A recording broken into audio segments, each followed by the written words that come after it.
Hello दोस्तों, नमस्कार। SM किसी चैनल में मैं आप सभी लोगों का दिल से बहुत बहुत स्वागत करता हूं। दोस्तों, फिलहाल की अगर हम लोग बात करें, कुछ ही दिनों से आप सभी लोगों को पता ही है, एक हॉट टॉपिक बाजार में लगातार चर्चे में देखने को मिल रहा है। चाहे वो शेयर बाजार से रिलेटेड भी हो या फिर आउटसाइड मीडिया की भी बात करें, तो इस टॉपिक से रिलेटेड काफ़ी सारे आप लोगों ने वीडियोज़ भी देखे होंगे, चर्चाएँ भी देखी होंगी, खबरें भी देखी होंगी और डेली बेसिस के हिसाब से अलग अलग अपडेट्स भी रिपोर्ट के जरिए हमारे सामने आते हुए देखने को मिल रहे हैं। कौन से टॉपिक की बात करें हम लोग? टेलीकॉम सेक्टर की। यस, टेलीकॉम सेक्टर आप सभी लोगों को पता ही है। जियो की बात करें, एयरटेल की बात करें, वोडाफोन आइडिया की बात करें। पहले जियो ने रेट्स बढ़ाए, फिर एयरटेल ने एंड देन वोडाफोन आइडिया ने। उसके बाद काफ़ी हो हल्ला हम लोग को देखने को यहाँ पे मिल गया। वैसे तो अनुमान था ही भाई, आप मेरे चाहो तो पुराने वीडियोस देख सकते हो। इलेक्शन जैसे खत्म हो जाएगा, ये रिपोर्ट्स ने भी बता के रखा हुआ था कि इनके टैरिफ्स हम लोग को हाइक होते हुए देखने को यहाँ पे मिल जाएंगे। इनको बिकॉज उनको अपना जो अरपू होता है, एवरेज रेवेन्यू पर यूज़र, उसको यहाँ पे वो एक टारगेट रखते हैं, उसको उनको यहाँ पे मेंटेन करके रखना होता है, वरना वो कंपनी का जो परफॉर्मेंस होता है वो डिटेरिएट हो जाता है। ठीक है, मतलब अल्टीमेटली खेल तो पूरा प्रॉफिट का ही रहता है, मार्जिन्स का ही होता है। तो उसको अगर उनको मेंटेन रखना है तो वो चीज़ें उनको बढ़ानी पड़ेगी। और ये अभी की बात नहीं भाई, आने वाले टाइम टू टाइम इन चीज़ों को वो करते रहेंगे। ठीक है, जैसे चीज़ें होती हुई देखने को मिली, आप सभी लोगों को पता ही है, सोशल मीडिया पर हंगामा मच गया, हर कोई शुरू हो गया कि ये है वो है करके। ठीक है, एंड उसके बाद काफ़ी समय के बाद बीएसएनएल ये नाम ट्रेंडिंग पे चलते हुए देखने को मिल गया। हैशटैग की बात करें तो बीएसएनएल का नाम वापस चर्चे में आते हुए देखने को यहाँ पे मिल गया। एंड जैसे कि आपको मैंने बताया कि मीडिया रिपोर्ट्स के जरिए काफ़ी सारा डेटा सामने आते हुए देखने को यहाँ पे मिल गया। जैसे कि अगर हम लोग बात करें पोर्टेबिलिटी की, ठीक है, तो उसमें भी देखा गया तो बीएसएनएल में इतना ज़्यादा सिम कभी इसके पहले पोर्ट नहीं हुआ था जितना अभी होते हुए ग्रोथ की मैं बात कर रहा हूँ। ठीक है, नंबर्स मतलब ग्रोथ के हिसाब से मैं बात कर रहा हूँ। ठीक है, तो वहाँ पे भी हम लोग को 3x या फिर 2.5x जंप देखने को मिली। देन नए सिम्स की बात करें तो वहाँ पे भी ज़बरदस्त ग्रोथ हम लोग को देखने को मिली। अलग अलग राज्यों से अलग अलग उनकी जो मीडिया है, वहाँ से भी हम लोग को डेटा देखने को मिला कि कितने सारे नए लोग यहाँ पे बीएसएनएल का सिम कार्ड हम लोग को लेते हुए देखने को यहाँ पे मिल रहे हैं। ऐसी खबरें तो देखने को यहाँ पे मिली थी, जैसे मैंने आप लोगों को कहा था, ये सारी खबरें हम लोग को रिपोर्ट के जरिए देखने को मिल रही है। इसका असली पिक्चर आप लोगों को जब ट्राई का रिपोर्ट सामने निकल कर आएगा, ठीक है, जो टेलीकॉम का रेगुलेटरी अथॉरिटी रहता है, वो जब बताएगा तभी हम लोग को पता चल जाएगा। बट उसके लिए टाइम लगता है भाई, वो एकदम फटाफट डेटा आता नहीं है। तो उसके पहले हम लोग को ऐसे ही मीडिया रिपोर्ट्स का ही यहाँ पे क्या करना पड़ता है, सहारा लेना पड़ता है। इससे एक बात तो पता चल गई कि वापस बीएसएनएल हम लोग को ट्रेंडिंग पे आते हुए देखने को यहाँ पे मिल चुका है। प्रॉब्लम क्या है बीएसएनएल का? नेटवर्क काफ़ी स्लो होता है। जैसे मैंने आप लोगों को कहा, आपको सिम तो मिल जाएगा बट आपके घर के इधर अगर टावर ही नहीं है तो फिर आप करोगे क्या? इट जस्ट लाइक दैट कि आपके पास गाड़ी तो है बट उसके अंदर पेट्रोल ही नहीं है, तो फिर आप उस गाड़ी का करोगे क्या? और यही सबसे बड़ी प्रॉब्लम बीएसएनएल को हम लोग को बनती हुई देखने को मिल चुका है। और ज़माना काफ़ी आगे निकल चुका है।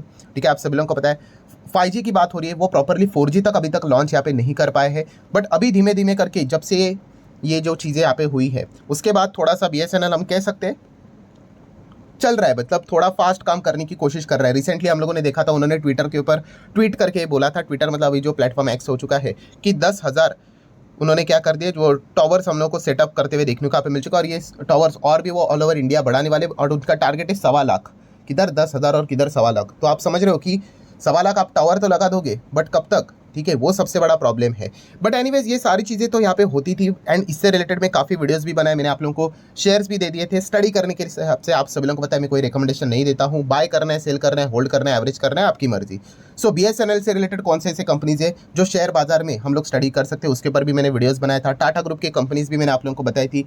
सरकार का जो रिवाइवल प्लान था बीएसएनएल से रिलेटेड लगभग 90,000 करोड़ के हिसाब से, तो उसमें से बड़ा कॉन्ट्रैक्ट टीसीएस को मिला था। टीसीएस ने अपना जो कॉन्ट्रैक्ट था वो तेजस नेटवर्क को कुछ हद तक पास ऑन यहाँ पे किया था। टाटा कम्युनिकेशन की अगर हम लोग यहाँ पे बात करें, ठीक है, उन्होंने भी बीएसएनएल के साथ यहाँ पे इसके पहले कुछ टाइप किए थे। तो ये कुछ स्टॉक्स हम लोगों ने स्टडी पर्पस के लिए देखे थे। देन अगर हम लोग बात करें दोस्तों, तो बीएसएनएल आप सभी लोगों को पता है खुद से तो ये शेयर बाजार में लिस्टेड नहीं है। ठीक है, बट जैसे कि आपको बताया था, बीएसएनएल की एक सब्सिडरी हम लोग को देखने को यहाँ पे मिल जाती है जिसका नाम है एमटीएनएल करके। ठीक है, एंड एमटीएनएल की अगर हम लोग बात करें तो यस, ये भी गवर्नमेंट की कंपनी है। ठीक है, सब कुछ गवर्नमेंट के कंट्रोल में है यहाँ पे, बट एमटीएनएल शेयर बाजार में लिस्टेड है। कोई रिकमेंडेशन नहीं है भाई, ये सिर्फ मैं आप लोगों को इन्फॉर्मेशन बता रहा हूँ। एमटीएनएल भी अगर आप देखोगे, देखिए सारे टेलीकॉम कंपनियां बर्बाद है, लेफ्ट टू राइट अगर हम लोग बात करें। ठीक है, कोई नया इनोवेशन ही नहीं हुआ है। ठीक है, अगर आप इनका नॉर्मली लोगो भी देखोगे एमटीएनएल का, तो वो भी लोगो कौन सा वाला है आप चेक कर लेना। यस, ये जो पुराने फ़ोन रहते थे ना, ठीक है, वो फ़ोन अभी तो मतलब देखे भी नहीं होंगे आप लोगों ने अभी, मतलब अभी के ज़माने की अगर मैं बात करूँ तो हाँ, वो चीज़ें हम लोग को देखने को मिल रही है। ठीक है, तो लोगों से कोई दिक्कत यहाँ पे नहीं है, बट यस, इनकी टेक्नोलॉजी भी इवॉल्व नहीं हुई। एंड इसके बाद आप देख सकते हैं लगातार इनके जो कस्टमर थे, क्लाइंट्स थे, वो खोते गए, और इसीलिए कंपनी का जो रेवेन्यू था नीचे चला गया, फिर कंपनी का प्रॉफिट भी नीचे चला गया, अर्निंग्स नीचे चला गया, एंड सब कुछ ही नीचे चला गया, बिजनेस ही पूरा कोलैप्स यहाँ पे हो गया। तो ट्रेडिंग के हिसाब से बीच बीच में स्टॉक तो यहाँ पे ऊपर नीचे होता रहता है, ठीक है। ट्रेडिंग तो आपको पता ही है, यहाँ पे भी स्टॉक डबल बन गया, ये चीज़ें चलती रहती है, फिर वापस नीचे आ गया, ठीक है। इन्वेस्टमेंट के हिसाब से स्टॉक कैसा चाहिए, कंसिस्टेंटली ऐसा लेफ्ट टू राइट ऊपर जाने वाला चाहिए, ठीक है। तो उसको हम लोग इन्वेस्टमेंट वाला स्टॉक कहते हैं। ये तो ट्रेडिंग के हिसाब से चीज़ें चलती रहती है। सो एमटीएनएल से रिलेटेड काफ़ी लोग पूछते थे, सर क्या एमटीएनएल को इस चीज़ का बेनिफिट होगा क्या?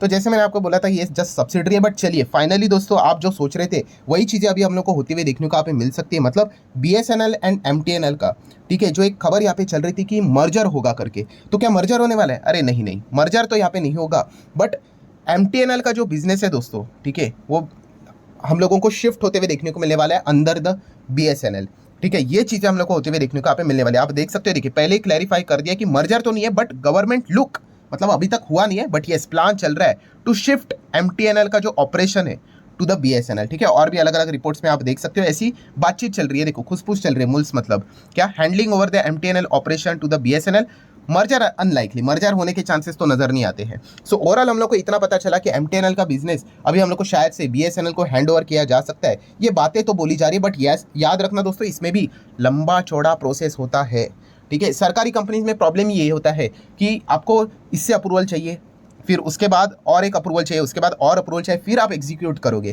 ठीक है। तो इतना लंबा टाइम यहाँ पे लगता है, तो ये प्रोसेस को भूलना मत। अभी इसके बाद अगर हम लोग बात करें तो कमिटी ऑफ सेक्रेटरी होता है, उसके पास ये प्रस्ताव चला जाएगा, फिर वो अप्रूवल देंगे या नहीं देंगे वो देखने वाली बात है। अगर उन्होंने अप्रूवल दे दिया फिर उसके बाद भी फाइनल नहीं, फिर उसके बाद वो कैबिनेट के पास चला जाएगा, फिर कैबिनेट डिसाइड करेगा कि हाँ भाई इसको अप्रूवल देना है। मतलब आप समझ रहे, इतना लंबा चौड़ा प्रोसेस होता है, इसलिए इन कंपनीज में काफ़ी ज़्यादा टाइम लगता है और बाकी प्राइवेट कंपनियाँ फटाफट फटाफट आगे यहाँ पे बढ़ती जाती है। सो ये प्रोसेस भी मैंने आप लोगों को बता के रखा हुआ है कि कैसा लंबा चौड़ा प्रोसेस है, बट यस ये बातचीत तो जरूर यहाँ पे स्टार्ट हो चुकी है कि एमटीएनएल का बिजनेस हैंड ओवर यहाँ पे करना है बीएसएनएल को। तो अभी ये बीएसएनएल की जो खबर देखने को मिल रही है, इसका इंपैक्ट हम लोग को एमटीएनएल के शेयर पे भी दिखते हुए देखने को यहाँ पे मिल सकता है। अभी बात की जाए एमटीएनएल के हिसाब से, ठीक है, अभी टेलीकॉम सेक्टर का क्या ही हालत है आपको पता ही है, क्या रहेगी इसकी बैलेंस शीट, क्या रहेगा इसका पीएनएल, ये बिना देखिए आप लोगों को जज करना आना चाहिए, बहुत सिंपल सा गणित है, ठीक है। सो एमटीएनएल की अगर हम लोग बात करें दोस्तों, तो आप बैलेंस शीट देख लीजिए, रिजर्व्स देखिए 24,000 करोड़ के, भाई बहुत इंपॉर्टेंट चीज़ है, आगे माइनस लिखा है, नेगेटिव है। नेगेटिव रिजर्व्स क्या इंडिकेट करता है, यस कंपनी भयंकर लॉस में है, ठीक है।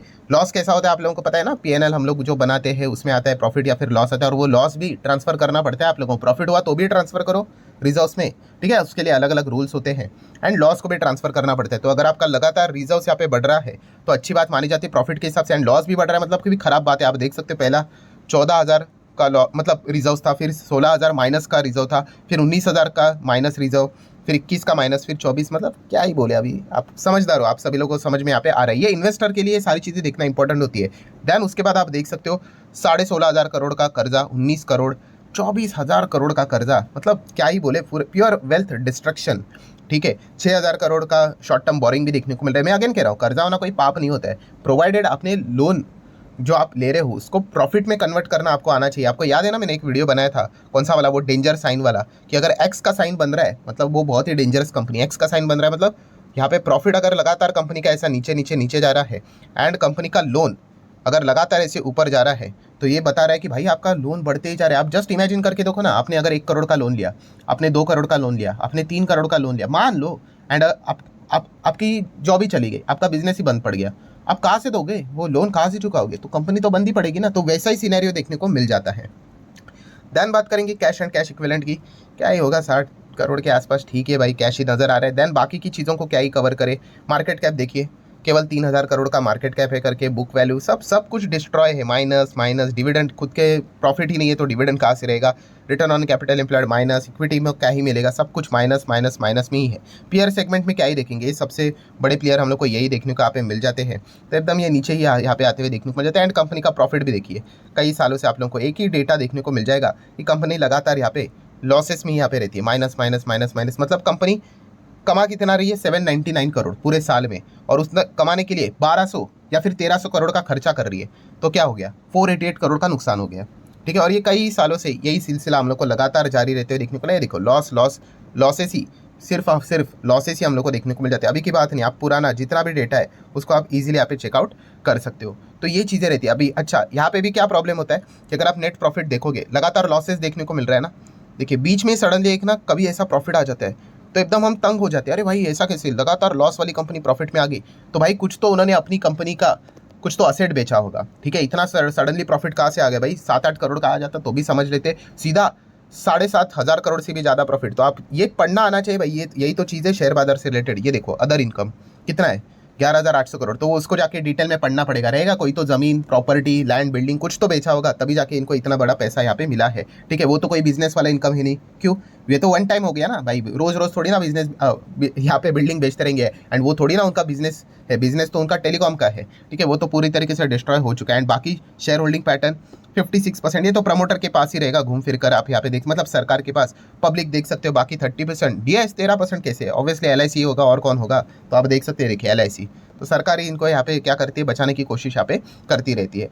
प्लस अगर देखा गया इनके जो सर्विसेज है वो हम लोग को दिल्ली मुंबई में ही ज़्यादा देखने को यहाँ पे मिल जाते हैं। सो फिलहाल बोला जा रहा है बीएसएनएल के साथ जुड़कर ये ऑल ओवर इंडिया भी अपना बिजनेस बढ़ाने की कोशिश कर सकते हैं, ऐसी बातचीत चल रही है, ठीक है। सो हम लोग ओवरऑल यहाँ पे कह सकते हैं कि एमटीएनएल, जो पहले हम लोग यहाँ पे बोलते थे कि इसका तो वैसे कोई डायरेक्ट बीएसएनएल वाला जो एक खबर चल रही है उसमें कोई लिंकेज नजर नहीं आ रहा है, बट चलिए अभी फिलहाल जिस प्रकार की खबरें सामने आ रही है कि इनका बिजनेस यहाँ पे शिफ्ट किया जाएगा, तो यहाँ पे ये भी कंपनी आप चाहो तो स्टडी पर्पस के लिए, भाई मैं कोई रिकमेंडेशन नहीं दे रहा हूँ, खरीदना है, बेचना है, होल्ड करना है, एवरेज करना है, आपकी मर्जी। आपको बाजार सीखने के लिए टाइम लगेगा, ये चीज़ों को आपको समझ में यहाँ पे आना चाहिए। अच्छा, काफ़ी लोग ये भी सोचेंगे कि मान लीजिए सर कि कोई अगर एमटीएनएल में काम कर रहे हैं ना इतने सारे एम्प्लॉयज़, वो बीएसएनएल में ऑपरेशन अगर ट्रांसफर होगा तो इनके एम्प्लॉयज़ का क्या होगा, तो आइदर वीआरएस लेना पड़ सकता है या फिर बीएसएनएल इनके एम्प्लॉयज़ को क्या कर देगा, यहाँ पे एक्वायर, मतलब ट्रांसफर कर दिया जाएगा बीएसएनएल में। यही चीज़ें हम लोग को होती हुई देखने को यहाँ पे मिल जाएगी, इससे ज़्यादा और कुछ यहाँ पे चीज़ें होगी नहीं, ठीक है। अभी भी दिल्ली दूर है यार, इतना मैंने आप लोगों को बताया ना, प्रोसेस लंबा छोड़ा होता है, सीओएस के पास जाएगा, कैबिनेट अप्रूवल, देन उसके बाद होगा करके। बट इतना हम कह सकते हैं कि इस बीएसएनएल की चर्चा के चलते एमटीएनएल स्टॉक हम लोग को जरूर काफ़ी सारे ट्रेडर के फोकस में आते हुए देखने को यहाँ पे मिल सकता है।